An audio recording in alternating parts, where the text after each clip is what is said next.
G'day mates, Mike here. The bosses of Terraria are amongst the best I have experienced in my gaming journey. They're fast-paced, action-packed, and creative amongst many other things. But as we all know, not all are created equal. In today's video, I'll be ranking the bosses of Terraria from worst to best, in my opinion. These only apply for the main bosses on the PC version, as that's the only version I play. Sorry Ockram fans, but you're out of luck. Anyway, let's get on with this.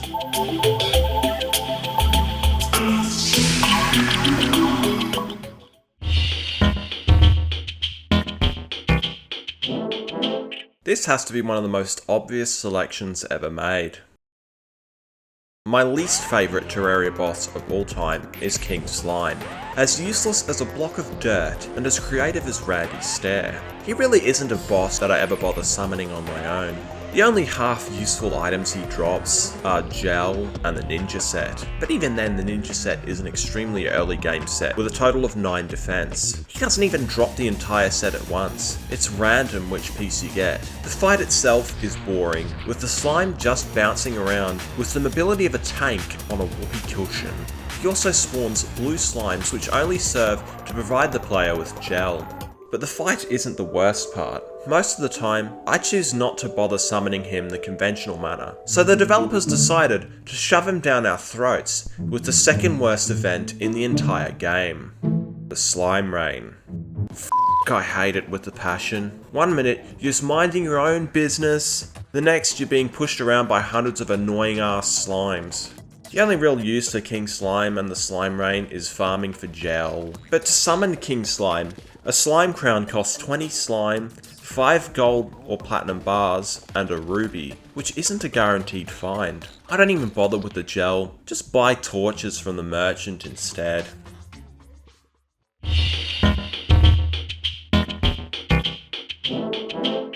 I wanted to be open-minded with this next boss, but the more I looked into him, the less potential I saw. The Deerclops was added into the game as part of a content crossover with Don't Starve. The drops aren't particularly good, the fight is repetitive, with the Shadow Hands being particularly annoying, and the slowing debuff really painful, especially since it cannot be avoided. In all of my playthroughs, I skip the boss because there's no real point to defeating him. You'd be forgiven for thinking it's a mini-boss.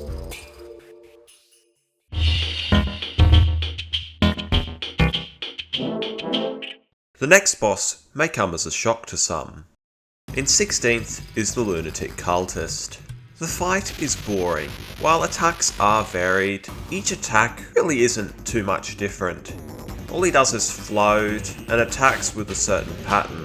Then he'll do a weird summon thing with a varied number of decoys. Hitting them instead of him will cause him to summon a giant ghost dragon thing, which behaves like a wyvern.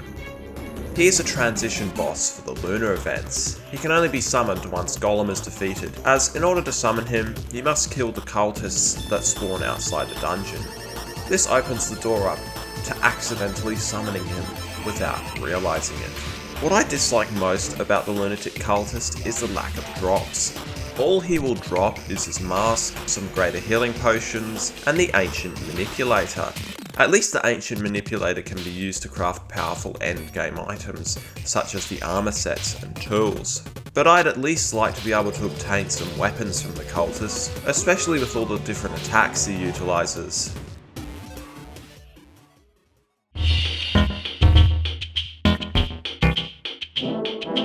The Queen Slime is the hard mode equivalent of the King Slime. King Slime must be the blob equivalent of Severus Alexander, I guess. She's decent, but yet another boss I like to skip. Finding a gelatinous crystal to summon her can be painful, but not impossible. You just need to know what you're looking for. She's much quicker and more agile than the king, being capable of flight after you knock her down to a certain health level. She also spawns smaller slimes, some of which shoot spikes like the spiked jungle slime. Others fly around like donuts. Her drops are nothing special. Crystal armor is decent all round, but there's nothing else on offer.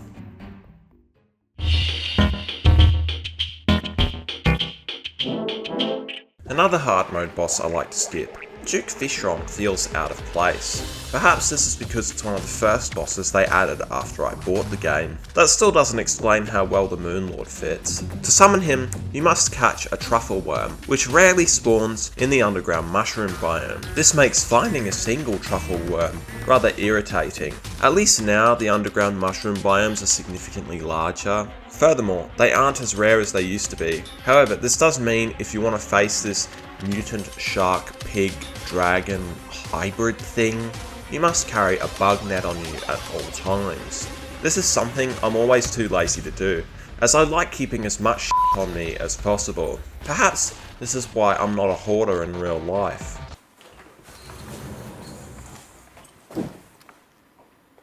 Oh. The fight is difficult, but not as bad as it used to be. He will constantly lunge at you, which used to require a shroomite hoverboard to dodge. Regardless, you still need significant mobility boosts from accessories such as wings, Terra Spark boots, and the Master Ninja gear.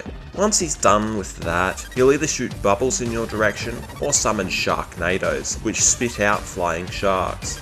Overall, the fight is okay, nothing super special to me, but the means of summoning, along with the overall ability to easily skip him, really drops him down the list.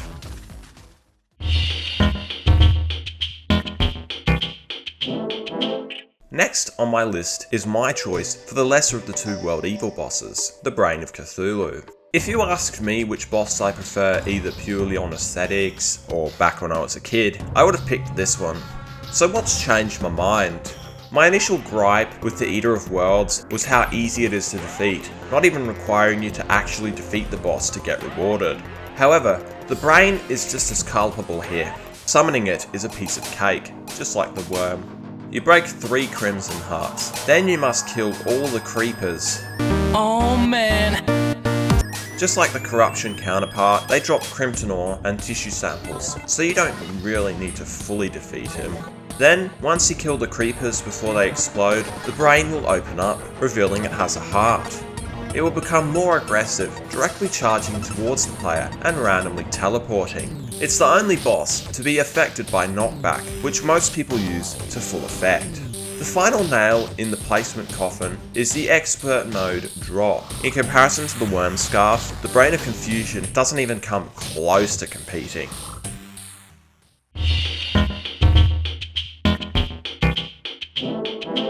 The other World Evil boss, the Eater of Worlds, is better in my opinion. While it is far too easy to slay, the Worm Scarf puts it slightly above the Brain. From an aesthetic point of view, it is the lesser of the two, only being a worm that constantly burrows through the ground. It does split up depending on which segments you target, but apart from that, it's boring.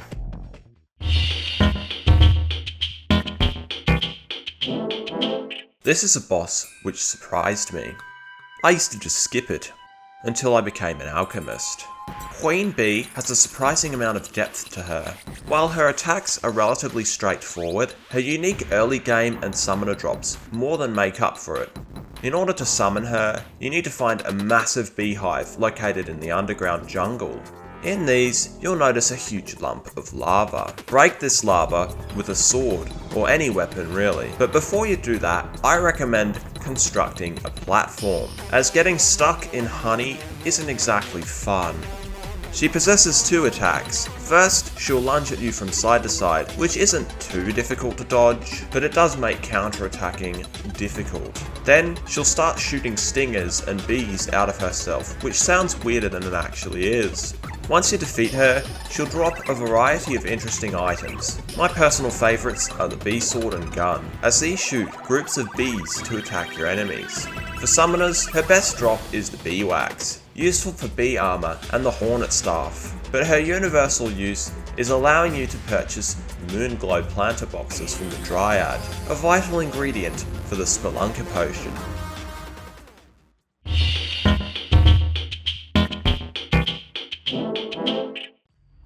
Descending further into the jungle caverns, we wander into our 10th place pick. Its name is Golem.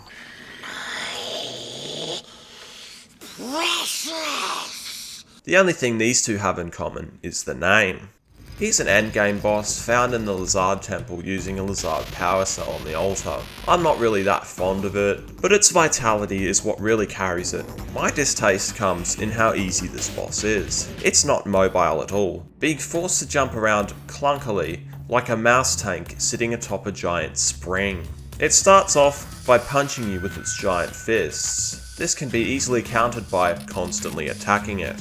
This is the approach I recommend, as by destroying the fist first, you can ensure full weakness when it's time to attack the torso. Honestly, it's easy enough to defeat Golem using a piercing weapon such as the Terrorblade. The only time Golem gets difficult is when it starts firing lasers from its eyes and shooting fireballs from its mouth. The arena can also be somewhat cramped, depending on the generation, but with a little extra work, this can be remedied. Finally, the potential for farming this boss is way too high. In fact, the way you find Lizard power cells is by looting the many chests you find in the temple. Usually this will yield 10 to 15 cells, notwithstanding any others you obtain by killing temple enemies. I've garnered many coins, greater healing potions, and other pieces of loot using this method. On the contrary, the loot dropped by Golem is, well, some of it anyway. The Picksaw is a direct upgrade from the Pickaxe Axe. Beetle husks can be used to craft beetle armor, the most powerful pre-Moon Lord melee armor in the game.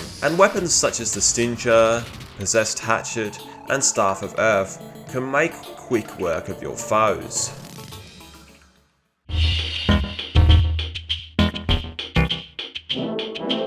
Now here's an iconic one. You probably wonder why it's only 9th.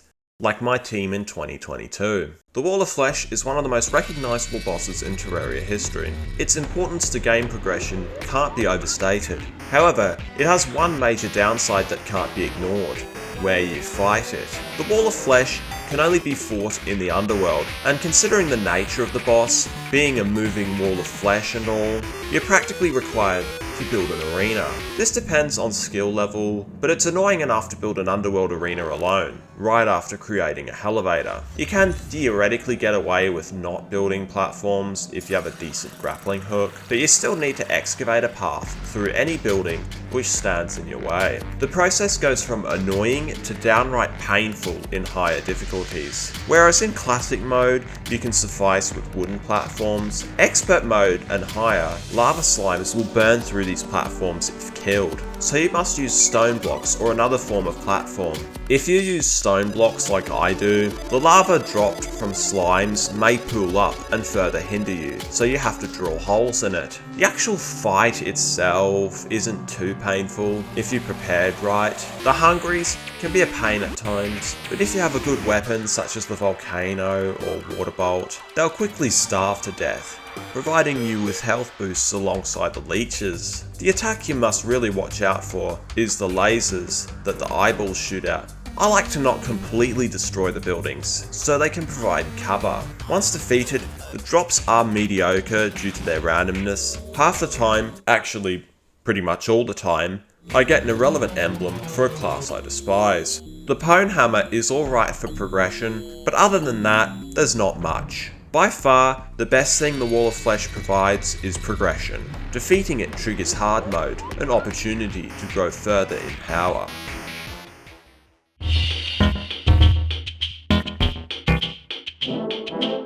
Just slithering into the 8 is the mighty Moon Lord. Yes, the drops are cool, but he's nowhere near the crown jewel to this marvellous game. Here's my reasoning. The weapons are awesome: the Meowmere, Star Fury, Terrarian, SDMG.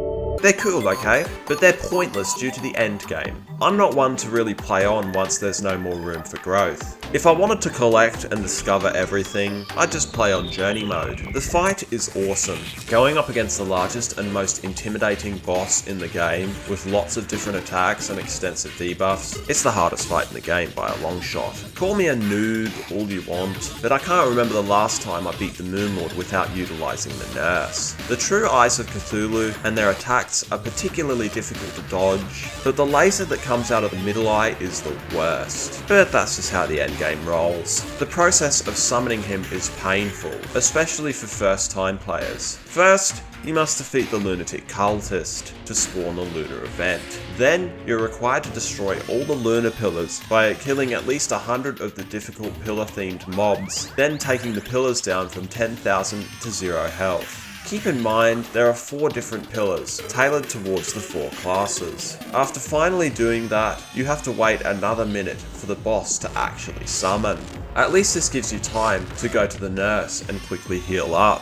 Finally, the thing I hate the most about this boss is the music. Yes, it's a trivial thing to hate, but the music really kills the atmosphere.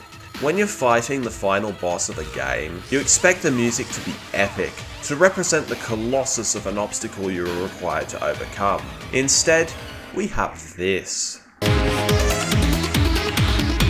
Absolute garbage. I hate the theme for the lunar pillars too. They're both hideous.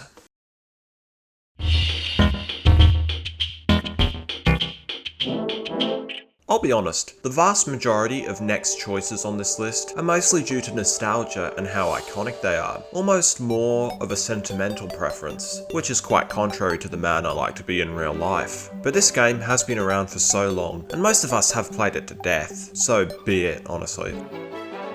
Next, I have Plantera. It's one of those bosses I would have chosen to have right up the top had it not been for a few factors, first of which being actually summoning it. In order to do so, you must find a Plantera bulb deep within the underground jungle. These only begin spawning once you defeat the mech bosses, so speedrunners be damned to find one. I've been on small worlds where I've looked throughout the entire jungle biome, only for it to elude me. This causes further problems for arena builders due to the overall random nature of the spawning. The fight itself isn't too special. It's a massive pink flower bulb that spits out thorns and other projectiles, and moves through blocks. When you take it down to approximately half health, the bulb opens to reveal a bunch of teeth. Furthermore, some minions spawn, and the spitting of thorns becomes more frequent. Once Plantera is defeated, you truly reap the rewards. Biome spread is halved, the hard mode dungeon is unlocked, the travel sells the auto hammer, and the cyborg spawns, in amongst many other benefits. The drops are also quite cool. The temple key unlocks the lizard temple, allowing further progression.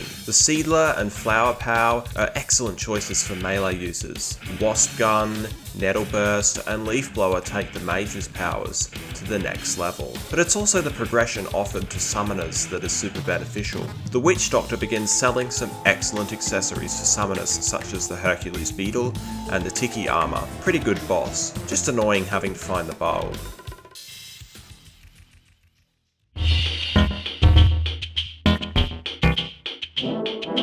In 6th place, we have the one, the only, our very first boss to defeat, the Eye of Cthulhu. I'll admit, it's a basic boss, but it's excellent for early game. There is such a thing as too much. It's this stage of the game where simple bosses belong, but that's not the main reason for the ranking. The reason is how useful it is.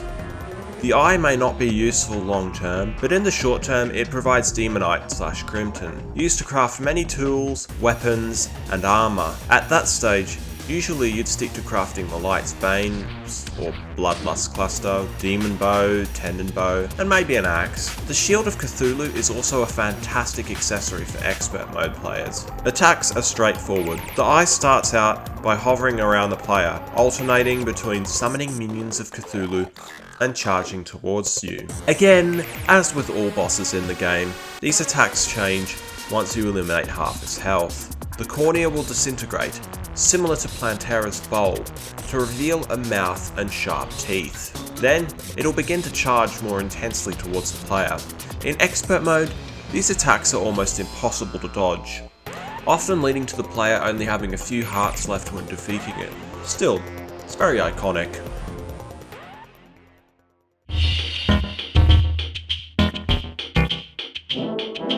Next, we have the boss which Barjo and Hex from Good Game Spawn Point couldn't defeat. Not that I really blame them. They're too busy playing games all the time. We are of course talking about the Destroyer, the Eater of Worlds' mechanical counterpart. From my point of view, this is the most difficult of the mech bosses due to a few things.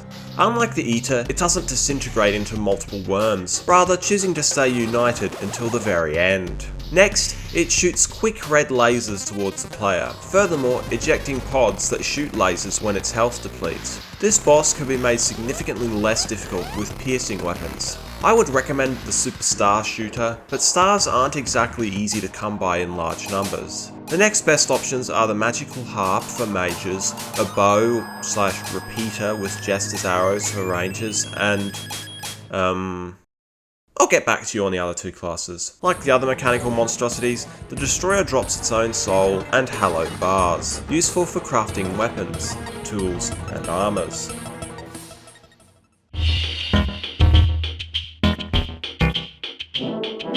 The second of the three mechanical bosses are the twins. I would have had them further down, but they aren't a huge pain to fight. In fact, of all the mech bosses, I consider them to be the easiest. There are two eyes. Retinator, the red one, fires a laser beam in your direction, while Spasmatism, the green one, hurls cursed flames towards you. The unique feature to this boss fight is the ability to determine which of these two eyes gets to stay alive until the end. Pro tip, only one of them. If you choose not to focus on one, chaos will ensue. Usually I go for Retinator first, as it's the most difficult of the bunch. Once it's defeated, Spasmatism is a piece of eye candy cake. Again, the drops are practically the same as the other mech bosses. Still very useful, but I like it more than a Destroyer because it's a little easier. This leads me to the next boss.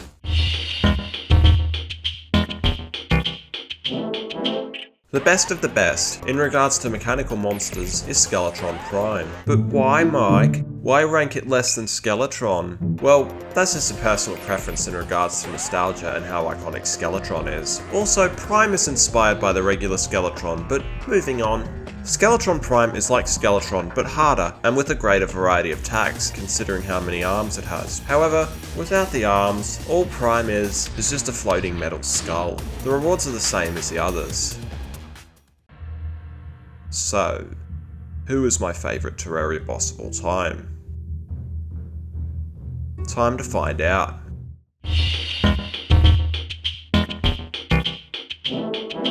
But Mike, you didn't really answer my question well. Why do you prefer Skeletron over his mechanical counterpart? Well, my dear yet somewhat annoying viewer, these are the reasons.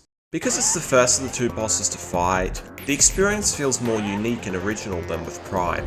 You have the old man you must speak to at night in order to summon a flying skull with two hands. When I began playing this game, Skeletron felt more difficult than it actually is. This is due to the two hands constantly flying around, trying to swat you like a blood-sucking mosquito. But the biggest reason for Skeletron's placement over Prime is the reward. Unlike other bosses, defeating Skeletron unlocks a whole biome, the dungeon. These depths are crucial for progression due to the items. Cobalt Shield, Muramasa, Water Bolt, Magic Missile, just to name a few. Don't forget all the hard mode exclusive weapons and accessories. This is why I prefer Skeletron, but now there is only one.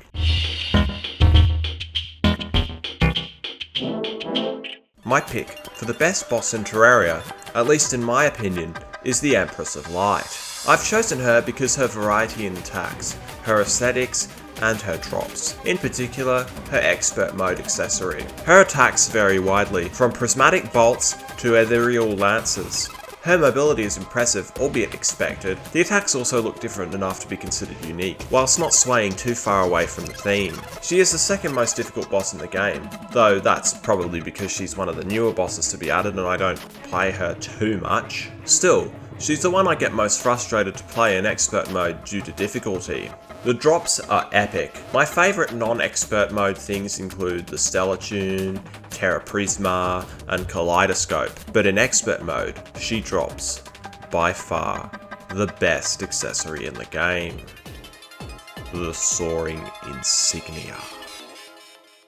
That concludes my list. I hope you enjoyed this video.